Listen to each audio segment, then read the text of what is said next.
Get ready for success. Leadership Strategies for Women is a show dedicated to providing practical and valuable strategies for emerging women leaders of today. It's your time to get inspired, motivated, and challenged to achieve your vision for success. And now, here's leadership speaker and coach, Ellie Nieves.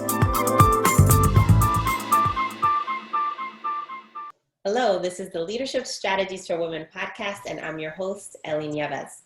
I'm the founder and president of Leadership Strategies for Women, where I develop seminars and webinars to help high-achieving women to show up, speak up, and step up in their careers. To learn more, you can visit my website at leadershipstrategiesforwomen.com, or you can follow the Leadership Strategies for Women page on Facebook. For the last several months during the coronavirus pandemic, we've spent more time with ourselves, our families, and our work. We've struggled with the elusive work-life balance more than ever. And as we approach a new normal and take steps towards business as usual, it's important to think about what we've learned about ourselves and how we can leverage these new learnings going forward. For women in particular, it's important to think about boundaries, what we need to live a more balanced life, and how we can articulate those needs moving forward. And here to talk to us about how mentoring can help women with self-discovery and creating healthy boundaries is Lisa Fain. Lisa is the author of Bridging Differences for Better Mentoring. She's an expert in the intersection of cultural competency and mentoring. Her passion for diversity and inclusion work fuels her strong conviction that leveraging differences creates a better workplace and drives better business results. Lisa, welcome to the Leadership Strategies for Women podcast. Oh, I'm thrilled to be here, Ellie. Thanks for having me. Lisa, share with us a little bit about your background. Tell us about where you're from, your hobbies, your family life. Sure. So I live in Seattle, Washington. The center's a virtual center. It was founded in 1992 by Lois Zachary, who's also my mother. So that's been a real joy to be able to do that. I'm actually an attorney by training. I spent a lot of years doing management side employment law. And through that really developed a passion for creating workplaces that were better workplaces. But I realized that because by the time it came to me as an attorney, it was really too late. There was so much that could have been done proactively. And once I moved from a law firm world in-house, I ended up kind of falling into diversity and inclusion as a practice. I really realized that as I was advising my company to create fair and equitable practices, there was no way we could get where we wanted to go and be the kind of workplace we wanted to be without more voices represented. And so I was sort of asked to do it as my volunteer job while I was the in-house attorney, and realized that, I think my superpower is sort of diving in and figuring stuff out. And in the course of figuring stuff out, I sort of fell in love with diversity and inclusion. And very circuitously, as our women's group, we had long story short, I built the diversity and inclusion function, and our women's group asked for a mentoring program. And I called up my mother for our regular check-in. I said, Mom, our women's group wants a mentoring program. She said, why don't you bring me in? I said, look, I can't, I manage a P&L. I can't call my boss and say, let's hire my mom. And she said, no, it's okay.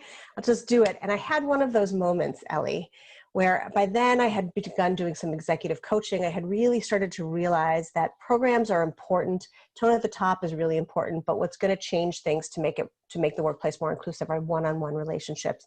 And here's my mother in front of a room of women, really encouraging us to find developmental relationships. And I had a moment, I put my head down, I was taking notes, and it was almost out of body where I was like, wow, this is really good. This woman's really good. And I looked up, oh my goodness, this is my mother. I was seeing her in a different context altogether, and realized there the marriage of my passion for diversity and inclusion and creating one-on-one relationships and her passion for mentoring.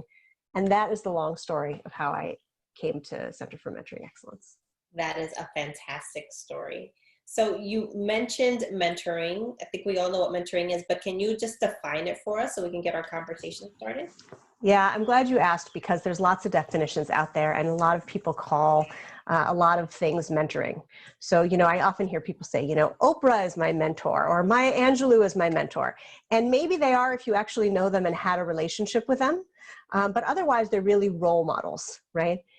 Mentoring is a reciprocal relationship where mentor and mentee are collaborating to co-create a relationship that focuses on the development of a mentee's skills, abilities, and or knowledge.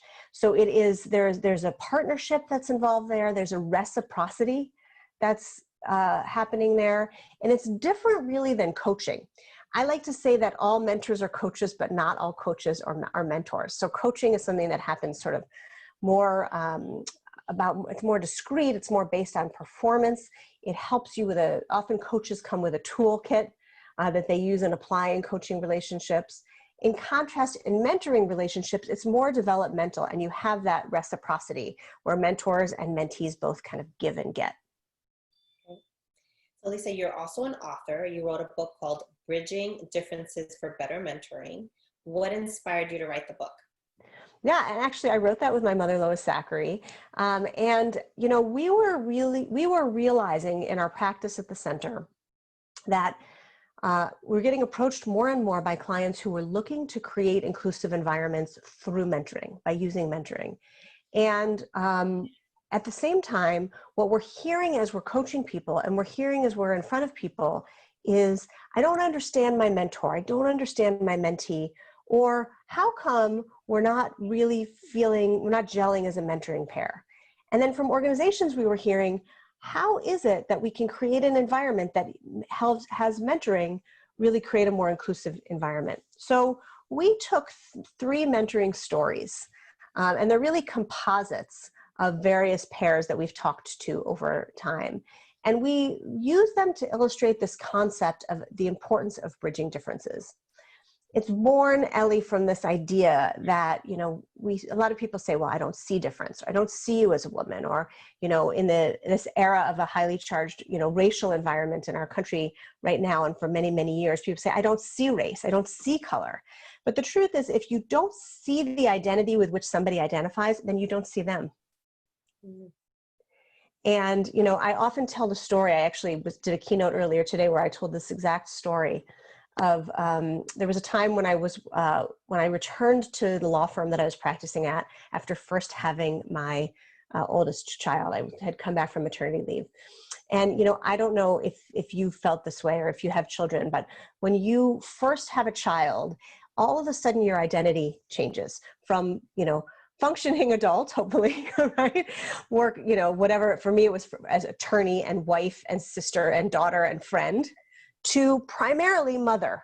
And then as you go back to work, working mother is became such a big part of my identity. And I stepped back after a generous maternity leave.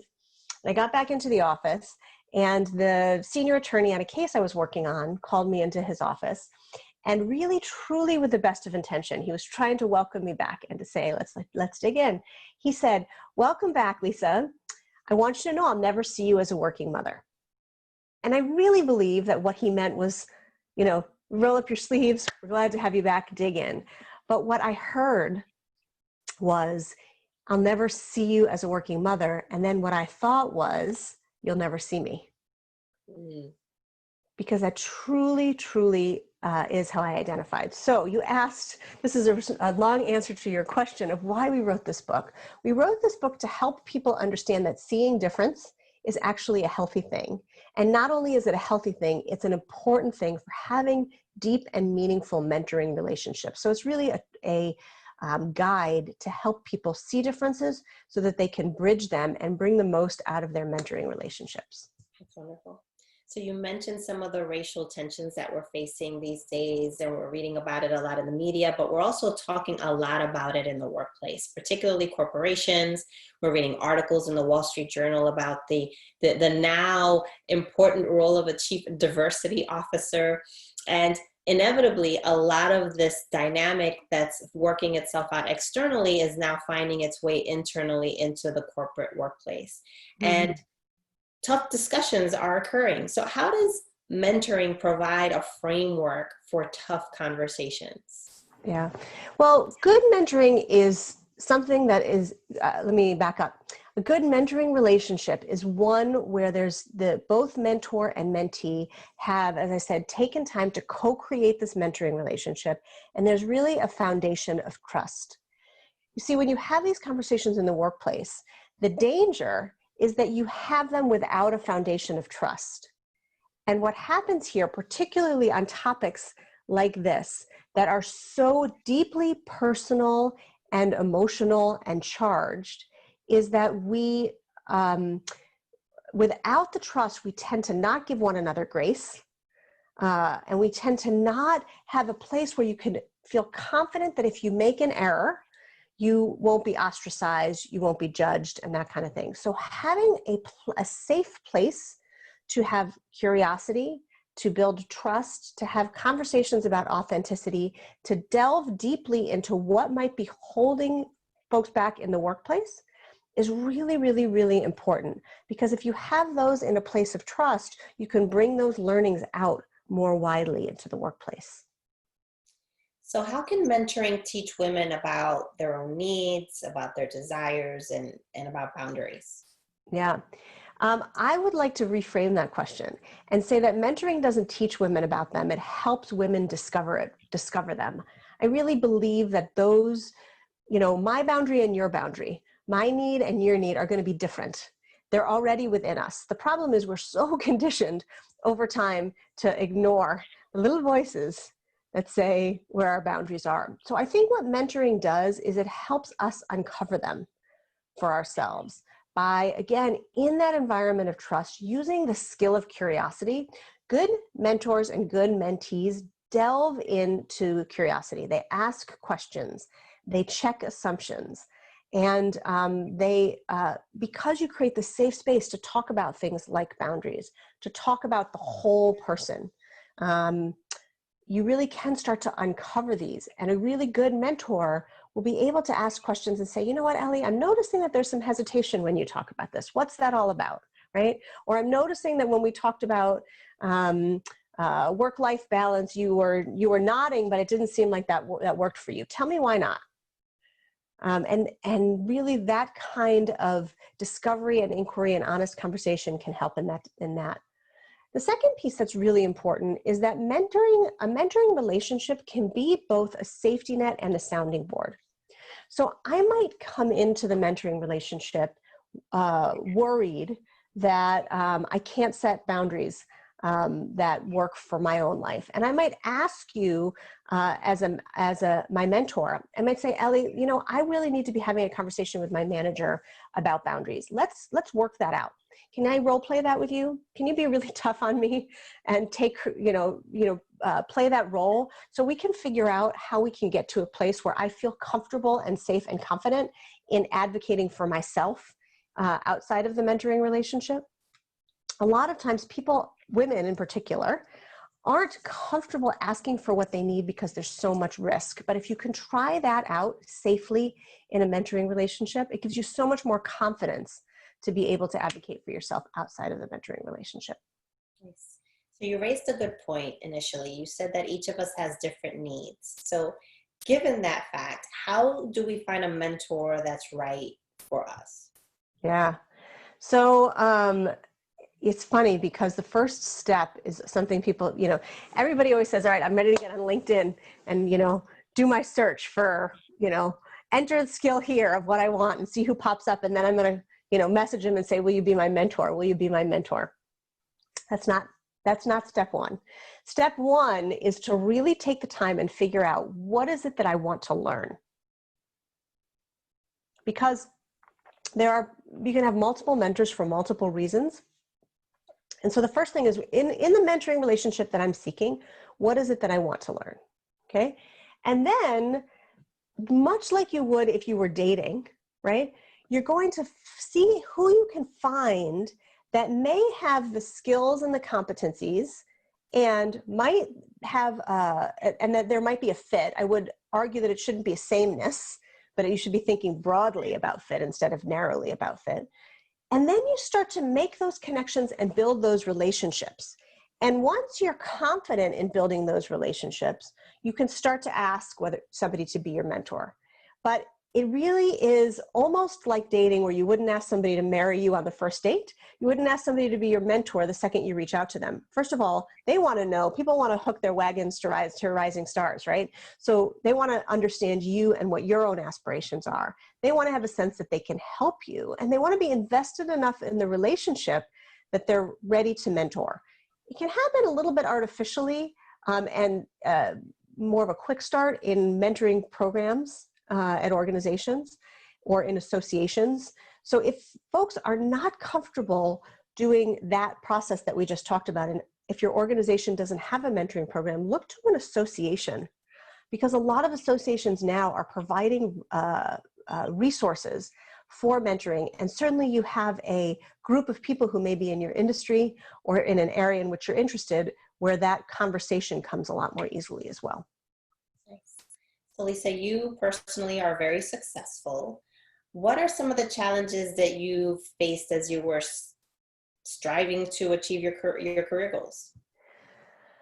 You know, it's such a great question, and I've thought about it a lot.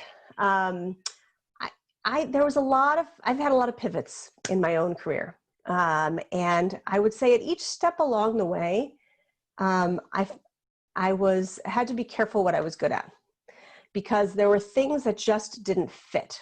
I could do them well.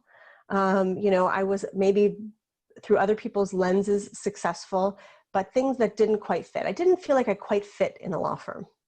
I didn't feel, even though I was a good attorney and, got good reviews, and they maybe could have seen me there for a long time, I couldn't see that in myself. Then I went into the corporate environment, and I loved where I worked. I loved the people that I worked with, but I had this sense of striving, and I really took a while to tune into my gut and realize, maybe that's not quite right. Then I got my coaching certification, and I started to feel the giddies of that kind of connection, and now in the entrepreneurial world, which really fits. So the first struggle was recognizing that discomfort and determining whether do I lean into that discomfort and say, this is a good thing that's supposed to lead me down one path, or, I was really restless and impatient to find the thing that really nurtured my soul. And it took a lot of years, probably, 15 to 18 years of working before I realized what that would be. So that was thing number one. And it's tied into the second piece, which is other people's vision of what success was for me versus what my own vision of success was for myself. So really learning along the way what that is. And the third thing is something that we've already touched on, and you and I were chatting about a little bit before we hit record, which is this idea of boundaries. I have a personality trait, for better or for worse, which is that I like to check things off and to be done. I like it to be done. And then I have another personality trait that compounds that, which is I like it to be done perfectly. These are probably good traits in some respect, and in other respects, they really can hold me back from having the kind of integration with my work and my life that I want.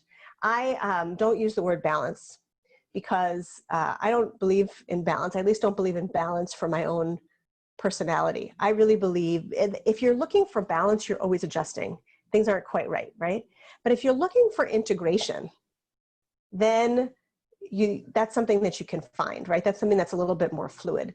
And so the biggest struggle for me was, initially when I was working in a law firm and working a good million hours a week, then in a corporation and always on email and that kind of thing, I still struggle with boundaries. I work from home even before COVID-19. I work from home and I travel. So I'm in my basement, very easy to, continue to have that creep. But determining what that right fit was for me was a struggle for a lot of years, particularly when my children were quite young, and dealing with sort of this guilt and the sense of loss that I couldn't be fully at my work, I couldn't be fully at home, and I never really could check things off. There was so much that was undone. It was a struggle for me for a lot of years. I've grown to be more comfortable with that, and to sometimes just say, I'm done for the day, and I got to be okay with that. Wow. That's really great insight. So Lisa, what's next for you personally? What's next for me personally? Well, As I said, personally and professionally is so tied in. So I'm really looking forward to getting the word out about my book. I have a incubator that's going to be starting in September to help people launch virtual mentoring, which I'm really excited about. And so that's sort of on the professional side. And personally, I mean, it is summer here in Seattle. I love to be on the water and in the mountains. So my own short-term goal is to get hiking once a week and to get out on the water kayaking once a week, and maybe just enjoy a little bit of sunshine and crawl out of my office cave at the end of the day. But you know, it's a simple thing. When you can't really be among people, I'm a pretty extreme extrovert. I miss my energy of all my peeps, but I get the energy that I can from being outside. So that's sort of the short term and the long term. That's wonderful. So Lisa, how can our listeners get in touch with you and follow your work? Great. Thanks for asking. So you can go to our website, which is centerformentoring.com, center spelled C-N-T-E-R for those Canadians who are watching and above, C-N-T-E-R-F-O-R mentoring.com. And you can sign up for our mailing list there. We've got some good power questions for you that will get you started. And then also check out our book on Amazon, Bridging Differences for Better Mentoring. Lisa, thank you so much. You've been a wonderful guest. We've learned a lot about mentoring and boundaries today. You've provided some really insightful perspectives on how we can use mentoring to get ahead in the workplace. Thanks, Ellie. I really appreciate the opportunity to be here. Great. And to all of our listeners, thank you so much for tuning in. Until next time, God bless.